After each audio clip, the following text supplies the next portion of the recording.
Saludamos al doctor Rodolfo Quiroz, que nos acompaña en esta mañana. Vamos a hablar del webinar que se viene en las próximas horas, concretamente mañana jueves 10 de septiembre, denominado COVID-19 el día después. Doctor Quiroz, ¿cómo está? Muy buenos días. Un saludo para usted desde la cabina de la radio, Cecilia y Carolina.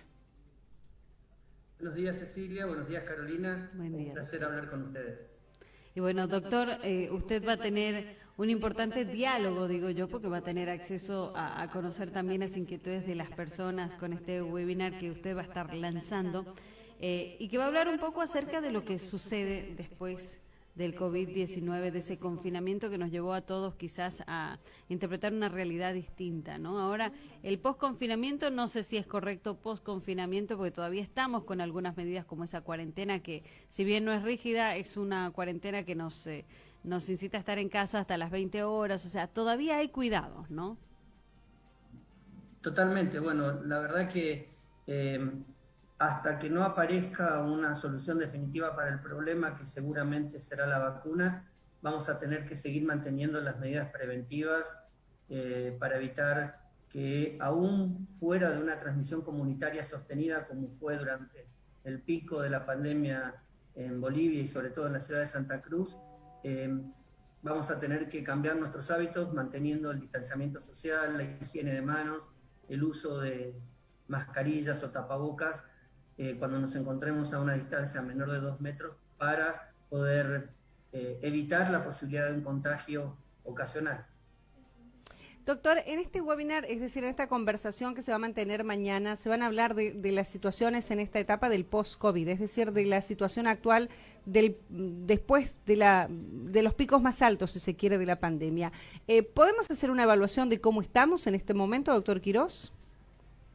Sí, en realidad el webinar intenta también hacer un pequeño repaso de cómo vivimos la pandemia en los distintos países del mundo, sobre todo enfocado a la zona latinoamericana y a Bolivia en particular, y entender algunas cosas de las que se hablaron menos durante la pandemia, como es las secuelas que puede dejar el coronavirus o la persistencia de síntomas más allá de la etapa inicial de la enfermedad, la posibilidad de reinfección, cuál ha sido el balance, por lo menos hasta el momento, con respecto a los tratamientos. Durante un tiempo, y ustedes en ese sentido nos acompañaron, la clínica era bastante escéptica sobre el uso de determinadas drogas como hidroxicloroquina, citromicina, luego finalmente lopinavir, ritonavir, y esas drogas quedaron en el olvido para el tratamiento del COVID porque no demostraron ninguna efectividad.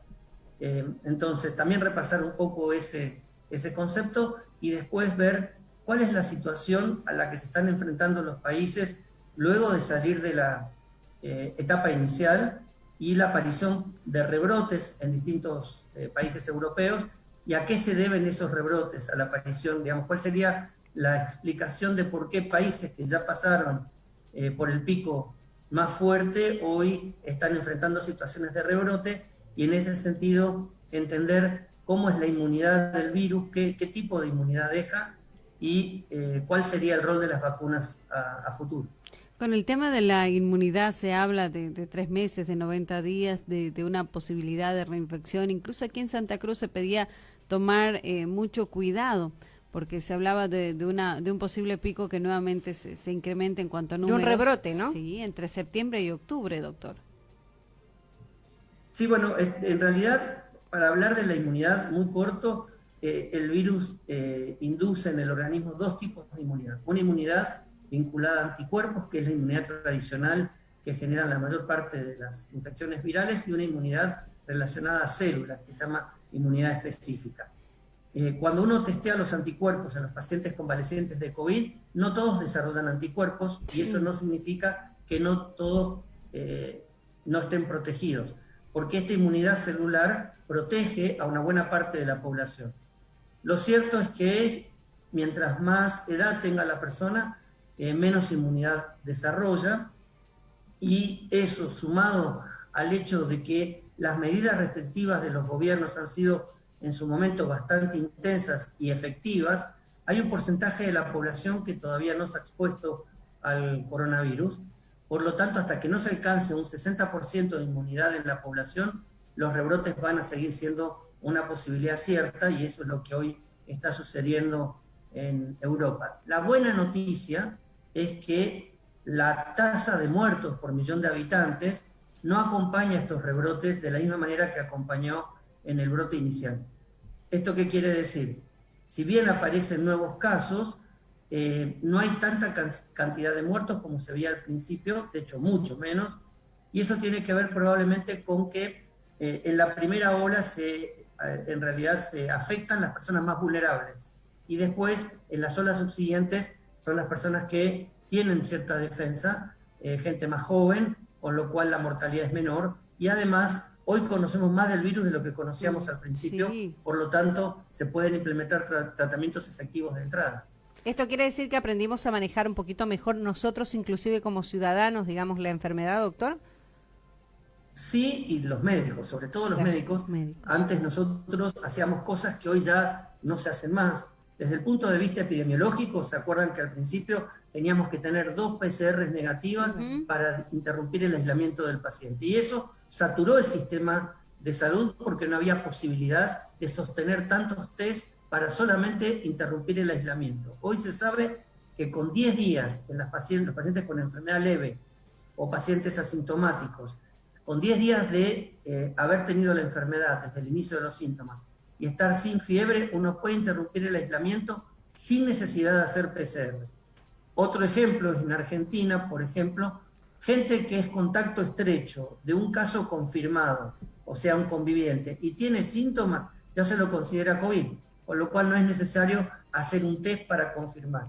Esos son cambios desde el punto de vista epidemiológico. Y desde el punto de vista sanitario, creo que la gente ha entendido la importancia de las medidas que son efectivas. Yo siempre he venido reclamando contra lo absurdo de fumigar las calles, ¿se acuerdan que eso se hacía? Sí, no tenía ningún valor, o usar los túneles con desinfectantes, que después se demostró inclusive que hasta pueden ser deleterios para la salud de las personas. Eso también, por suerte, ha ido cambiando y hoy no se hace más. Y con respecto al tratamiento, nosotros al principio no teníamos una claridad suficiente sobre qué drogas eran efectivas y cuáles no, y hoy sabemos que el uso de corticoides, pero solo en pacientes internados y después del 7º día, ¿sí?, de enfermedad, no al principio, y en los que requieren oxígeno, cambian dramáticamente la sobrevida del paciente, mejorando la sobrevida y evitando que el paciente ingrese a terapia intensiva. Y esto también es un dato importante porque reduce la demanda de camas de terapia intensiva. Doctor. Sumado a eso, el uso de los anticoagulantes, el tema de la ubicación del paciente boca abajo en la cama, que mejora la oxigenación, y el tema del uso de oxígeno en sistemas por ejemplo, con cánulas nasales o mascarillas, es como la base del tratamiento hoy para el COVID-19.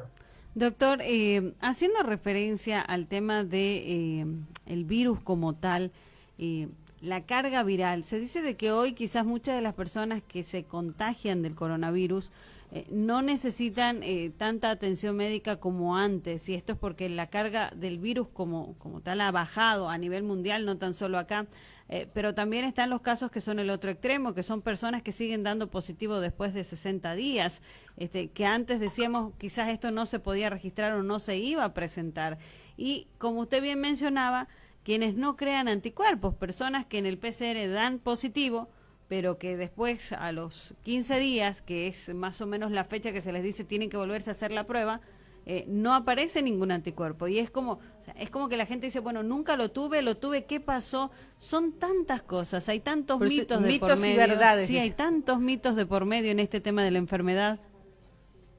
Les cuento una novedad que se conoce desde hace poco tiempo. Obviamente que el virus, en la medida que más se transmite de persona a persona, puede cambiar, puede mutar, y eso puede introducir cambios en el comportamiento del virus. Desde el original coronavirus asiático al coronavirus europeo se ha detectado una mutación, un cambio en el material genético del virus que afecta una parte de la proteína de superficie del virus, y ese cambio ha introducido de que las personas digamos, de Latinoamérica o del occidente, eliminen más cantidad de virus que lo hacían los asiáticos. Este cambio favorece la eliminación, cuando digo eliminación, es la diseminación del virus a partir de las personas, pero no introdujo mayor severidad. Eso es importantísimo. Quiere decir que en la medida que el virus se movió desde el oriente al occidente, desde Asia a los países occidentales, el virus logró transmitirse más efectivamente entre las personas por este aumento de la diseminación del virus, pero no incrementó la mortalidad. De hecho, la tasa de letalidad en Latinoamérica es más baja que la reportada en Italia y España durante la pandemia. El otro aspecto importante, como les decía, es hoy no se recomienda hacer PCR a los pacientes en la convalecencia porque hay un grupo de pacientes que pueden continuar con PCR positiva y eso no indica que contagien el virus. Y esto tiene que ver porque la PCR detecta solo partes del virus, no es que uno cultiva el virus como en el caso de las bacterias cuando uno tiene una infección, por ejemplo, de orina. Lo que uno está detectando son pequeñas partes del virus y eso puede persistir un tiempo y eso no significa que la persona contagie. Y con respecto al tema de los anticuerpos, lo charlamos antes, no es la única manera en que el cuerpo se defiende del coronavirus, por lo tanto, no tener anticuerpos después de la infección no implica que esa persona pueda ser susceptible de infectarse. Ahora, sí están apareciendo casos de reinfección y esos casos de reinfección que se están analizando pueden tener explicaciones en términos de que no todos desarrollan la misma inmunidad, el mismo nivel de inmunidad y los deja susceptibles para reinfectarse. ¿Cuál es la ventana que uno está tomando? Es de aproximadamente 3 meses desde la infección inicial para considerar que la aparición de síntomas podría deberse a una reinfección. 3 meses entonces sería más o menos, doctor, el parámetro que tenemos que tomar en cuenta como una protección que nuestro cuerpo ha generado, por decirlo de alguna manera, después de haber contraído la primera vez el virus. Por ahora, porque es el tiempo que uno tiene de evolución de la pandemia, pero es probable que el año que viene nos enteremos que hay personas que han seguido inmunes al virus por mucho más tiempo. Así que eso, por ahora se está tomando esa ventana temporal como para entender que si una persona desarrolla síntomas, y eso hay que diferenciarlo de la persistencia de síntomas, ¿sí? Podría ser una reinfección. De todas maneras, el problema que tenemos en Latinoamérica es que no tenemos capacidad de cultivar al virus. Entonces, para hablar de reinfección, uno lo que debería hacer es tomar una muestra respiratoria de la persona, cultivar el virus y compararlo con el virus original. Porque si hay una reinfección, los dos virus no deberían ser idénticos. Claro. Deberían haber pequeñas variaciones entre ellos que expliquen que es un nuevo virus. Doctor, ¿y aquí en nuestro medio se han visto casos de reinfecciones, digo, en el país, en Santa Cruz? ¿Ustedes ya han visto casos de reinfecciones?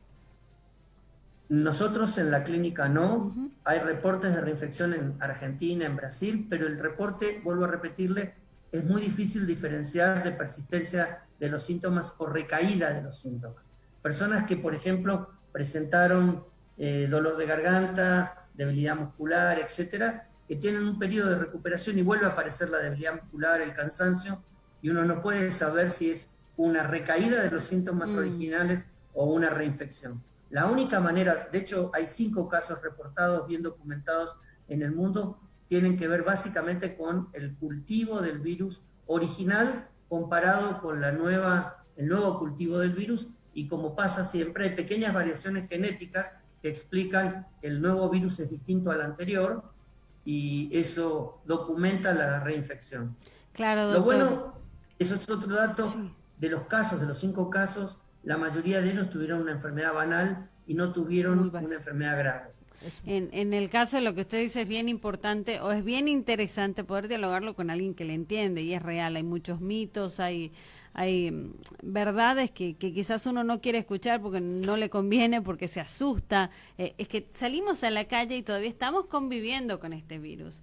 En la situación de la reinfección, no sé si hoy por hoy muchos decimos se han reinfectado, otra vez le volvió el virus, pero es porque han quedado ciertas secuelas, y es también otro de los temas que se habla mucho, la famosa secuela, o sea, todavía me duele para respirar, me falta el aire, estoy fatigado, y este tipo de situaciones, uno tiene que hablarlo con un experto, porque allá afuera escuchamos tantas cosas, doctor, y eso es lo que se Seguro. quiere, no, se escucha de todo, nos duele la garganta y lo primero, te volviste con el coronavirus, no es que volviste con el coronavirus, son secuelas que sí van a persistir, doctor, usted que entiende más del tema. Bueno, a ver, hay muchas enfermedades que dejan secuelas por un tiempo. Ya nos olvidamos del chikungunya, nos Sí, olvidamos del Zika. Son enfermedades que se han transmitido fuertemente acá en Bolivia y son enfermedades que dejan dolores persistentes durante mucho tiempo. Por lo tanto, no es inhabitual que enfermedades virales puedan dejar manifestaciones a largo plazo. Como la enfermedad es nueva, no sabemos qué va a pasar dentro de un año con ese tipo de personas. Lo cierto es que hay un grupo de personas, por suerte, en la minoría, que pueden quedar con secuelas a nivel pulmonar o secuelas a nivel cardiológico, que esas son las más relevantes, si uno quiere decir desde el punto de vista del impacto en salud. Las otras secuelas que tienen que ver con el tema del cansancio, el dolor muscular, etcétera, son secuelas o persistencia de síntomas que afectan más la calidad de vida que representar un riesgo real para la salud de la persona, ¿no? Doctor, y en este caso, bueno, si uno se pone a pensar, ¿cómo puede identificar en este tema cuando son secuelas y el temor, obviamente, de que sea una reinfección? O sea, ¿es posible identificarlo o siempre es mejor que un médico nos oriente? No, siempre es mejor que un médico oriente al paciente, pero como regla general, si yo tuve COVID, tuve síntomas, los síntomas desaparecieron completamente, completamente, y me vuelvo a exponer a un caso confirmado de COVID fuera del periodo de la enfermedad, ¿no? Estamos hablando, como eso decíamos, después de los 3 meses de la infección inicial, me expongo a un paciente con COVID.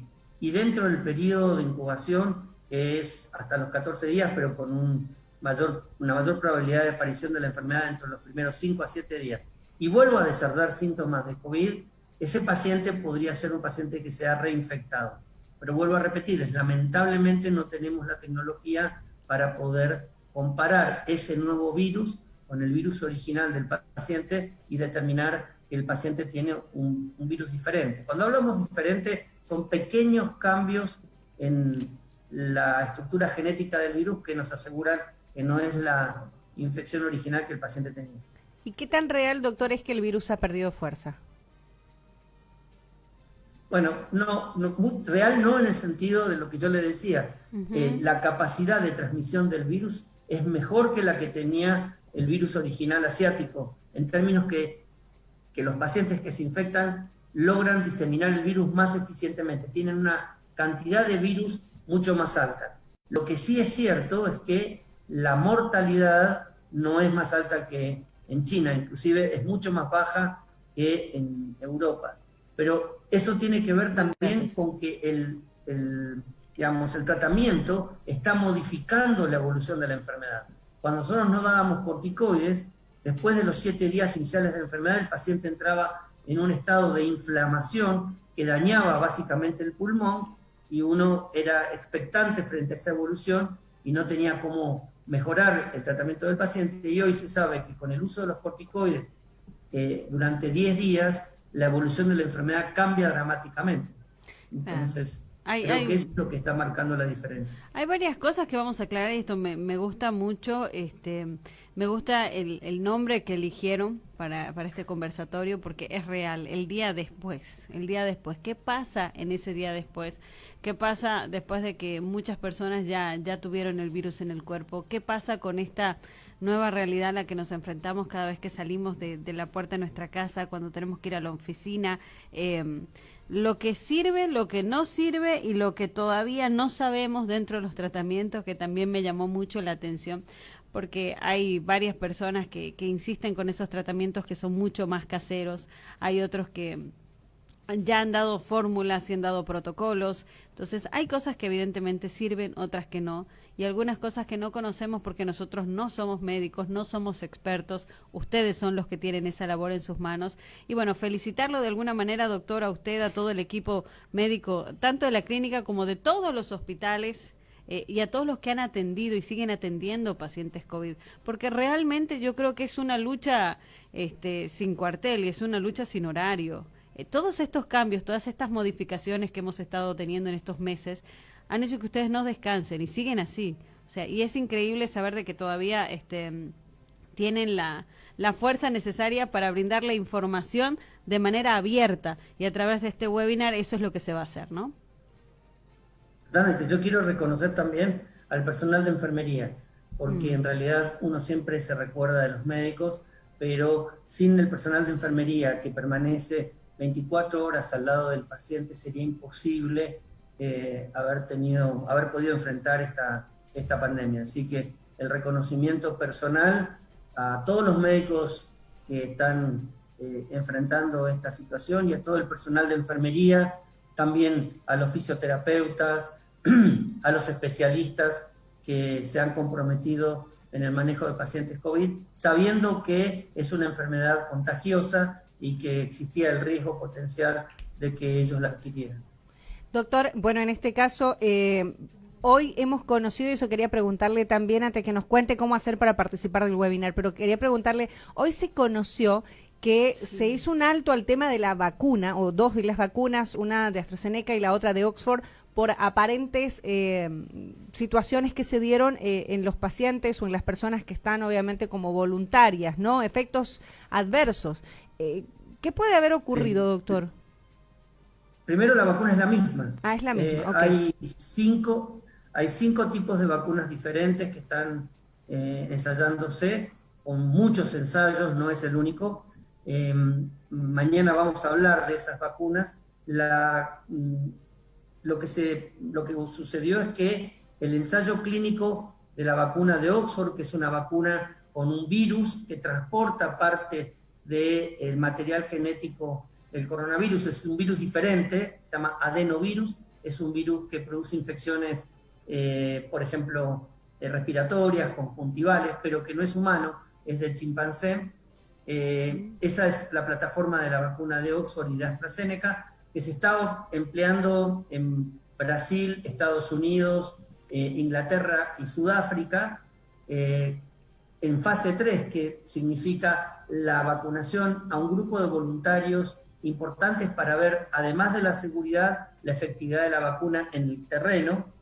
Sucedió que un paciente en Inglaterra presentó lo que se llama un evento adverso, que no significa que sea una reacción adversa. ¿Qué diferencia entre evento adverso y reacción adversa?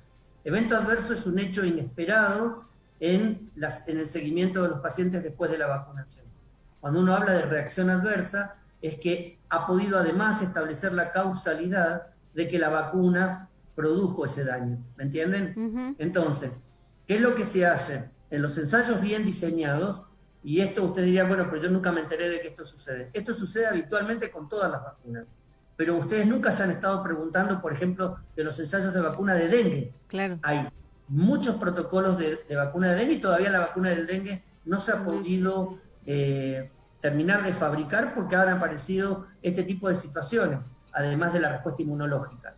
Entonces, cuando sucede esto, hay un comité de seguridad que preserva la confidencialidad del paciente, por lo tanto todavía no sabemos a qué se debió ese evento adverso, pero por precaución se detiene el protocolo, lo cual no significa que se suspenda. Es diferente. Detener se hace una pausa en el protocolo, se deja de administrar la vacuna al resto de la gente, se explica la situación y se hace una revisión crítica del evento ocurrido para ver si es posible que el evento adverso esté relacionado con la vacuna para considerarlo una reacción adversa. ¿Bien? Y ahora les voy a dar una noticia. En realidad, estas situaciones suceden con muchísimas vacunas. Voy a ir a la vacuna vieja Sabin, que a uno le daban en la boca con un terroncito de azúcar para prevenir la poliomielitis. Esa vacuna estaba hecha con un virus vivo atenuado de polio. ¿Sí? Ah, mire usted. Bien. 1 de 1 millón de personas que recibían la vacuna de polio, la vacuna Sabin, podían desarrollar poliomielitis. ¿Por qué? Porque el virus mutaba, se volvía un virus más agresivo y en esa persona podría producir poliomielitis, que era lo que uno quería prevenir. Por eso, en la actualidad, la vacuna Sabin se ha ido discontinuando y se ha reemplazado por una vacuna inactivada, que es la Salk, que es la que se da en el brazo de los niños. ¿Ok? Entonces, eso también ha pasado con las vacunas de sarampión y otras vacunas. ¿Cuál es el problema? Es que el costo-beneficio es mucho mejor vacunar a la gente, aun cuando exista un riesgo potencial bajo, que el hecho de exponer a toda la gente y no vacunarlas. Y ese es uno de las cosas que vamos a hablar mañana, del tema de los mitos conspirativos, de que la gente, bueno, por ejemplo, ¿de dónde surgió el coronavirus? Si es un virus de diseño que se creó por los laboratorios y se diseminó en el mundo para que los laboratorios vendiesen vacunas. Entonces, vamos a discutir un poco esos mitos, Plandemic, por ejemplo, para entender cómo protegernos frente a esas situaciones que lo que hacen es confundirnos más que generar, digamos, tranquilidad. Sí. Entonces, con respecto a esta vacuna de Oxford, que por otro lado era la vacuna que se iba a fabricar en Argentina y México para toda Latinoamérica a un costo de $4, lo cual era fabuloso, no implica que la vacuna todavía no sea segura hasta que no se haga esta evaluación y se pueda tener una conclusión. Así que yo le llevaría tranquilidad a la gente, porque si no es la vacuna de Oxford, hay por lo menos 4 tipos de vacunas diferentes más que vamos a poder disponer. Doctor, mañana entonces, ¿quiénes pueden participar? ¿Cómo participar del webinar, de la charla, de la conversación y de esto que va a ser importante, ¿no? Sí. Porque este tipo de encuentros va a permitir que la gente le pregunte, quienes se conecten, todo digital. Sí, va a ser por Facebook y es a las 18:30. Creo que ustedes tienen el link. Sí, creo que se están difundiendo a través del Facebook de la clínica.